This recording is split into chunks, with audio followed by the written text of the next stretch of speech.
Alright, so before I try those Pop-Tarts, let's get the macros for this meal. Alright, so it's 22 grams of fat, 114 grams of carbohydrate, 10 grams of fiber, and 40 grams of protein. So it's a pretty heavy meal one, but it's probably going to be a pre-workout meal. I'll probably work out in about 2 hours. Here we go. So let's start with the outside. Kind of looks like the chocolate peanut butter ones, but with sprinkles. Let's try it.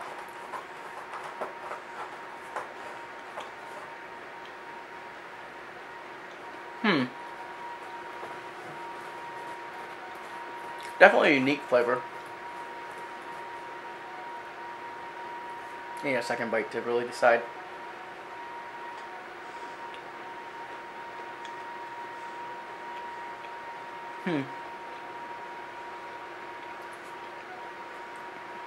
Definitely really good.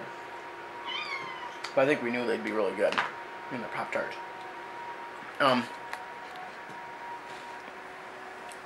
So they're really good. They're not better than just peanut butter, in my opinion. I think peanut butter is still number one.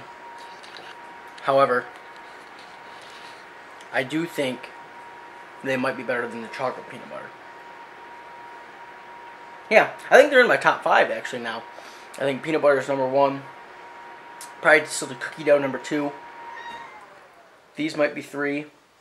I think just sugar cookie is probably 4. Maybe chocolate peanut butter 5, tied with s'mores or something. But yeah, they're good. It's definitely good.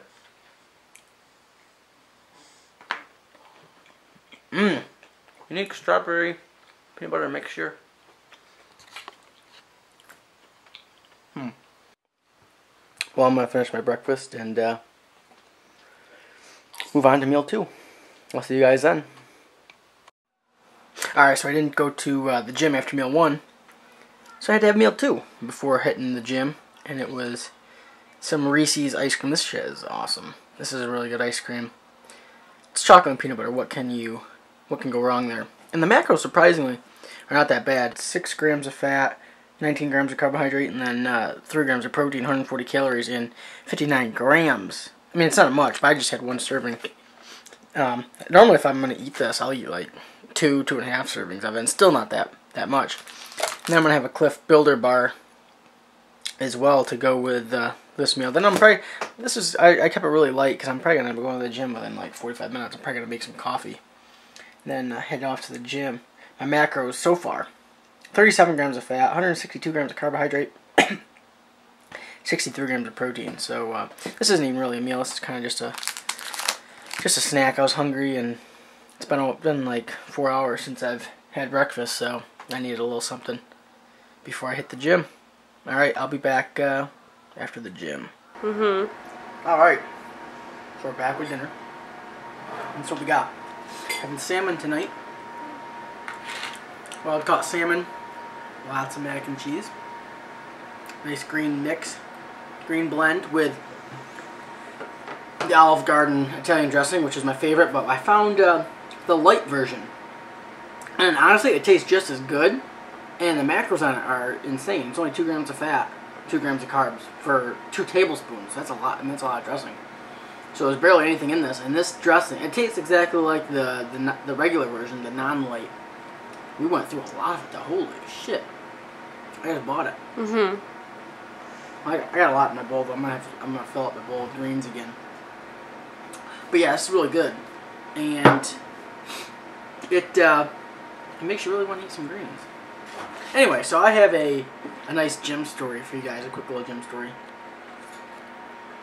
Some Diet Coke, some aspartame. I love that shit.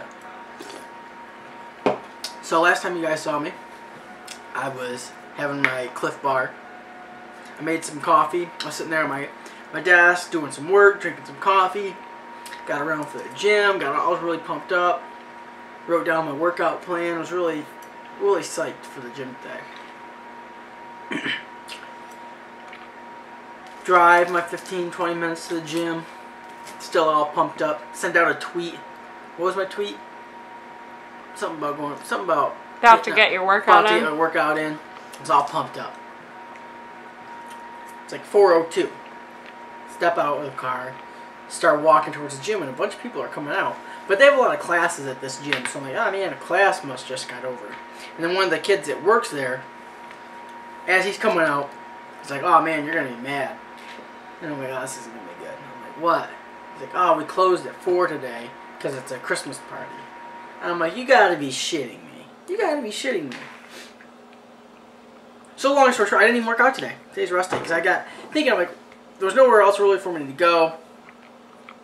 You know, around my gym, there wasn't anything around there close to like another option. And I had to bench today, and I can't bench here. So, looks like I'm hitting my bench workout tomorrow morning. So, it is what it is. Life happens. Shit gets in the way. Another thing I want to talk about is, and it's a question I get asked a lot, and it's how important is weighing and measuring in the whole flexible dieting lifestyle. And it's, I mean, because it's very important regardless. It's very important. However, I don't want people to get too caught up in having to be perfect that they don't even do it. I mean, that's normally when you talk to someone who's not a flexible dieter. Are you paying attention? It doesn't look like it's even on me. It is on you. So if you talk to someone who's not a flexible dieter and they don't really, they might not be 100% against it, but they're just kind of in the middle, you know, middle ground. They kind of believe in some of the aspects. They're kind of intelligent. They know nutrition, but they're not flexible dieting. Normally, the number one thing the reason, their excuse for not wanting to do it is, it's a pain in the ass. I don't want to weigh and measure.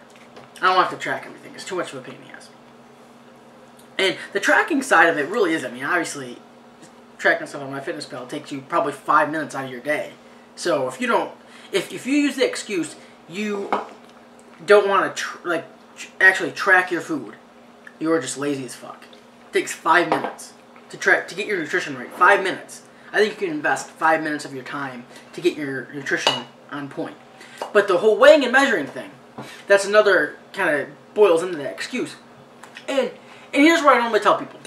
In the beginning, it's very, very important. If you've never weighed and measured anything, it's very important to weigh and measure everything and be super anal about it and get everything to the nearest gram. That's another thing. Get a food scale. If you don't have a food scale, you're just fighting an uphill battle. You've got to get a food scale. It makes everything easy. Just weigh everything in grams or ounces or whatever. And it makes everything uniform real easy. Easier than using measuring cups and all that shit. It's a pain in the ass. So if you had a food scale and you're first starting flexible dieting, track everything to a T. But then, as you get more progressed into the whole lifestyle, you can kind of take a little bit of shortcuts. Meaning, like you have a good idea of, you know, what 4 ounces of meat is, or what's 5 ounces of meat, or stuff like that. I mean, like some things are just super easy to measure, like oats, rice, things like that. Super easy to measure. Like you don't have to worry about it.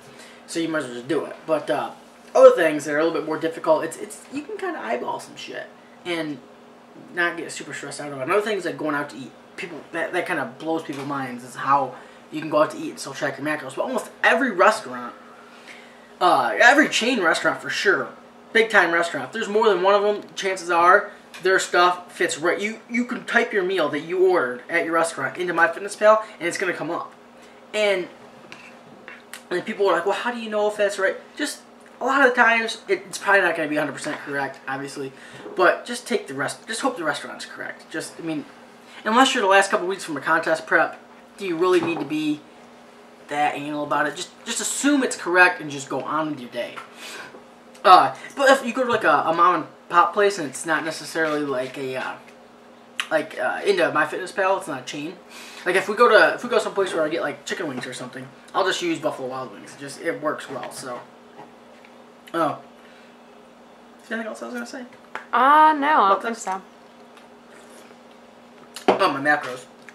So I've already hit my fat macros for the day. So 89 grams of fat. My goal is 90. So there.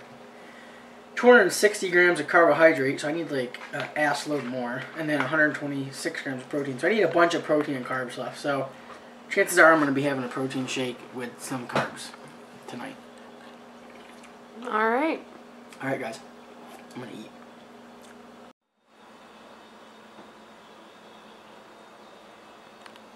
All right, guys. Last meal. And it's only fitting with all the peanut butter I ate today to have a well, not this is actually like this video should be the artificial peanut butter full day of eating, because I have actually not had an ounce of peanut butter today, but I've had pretty much every kind of artificial peanut butter flavor you could have.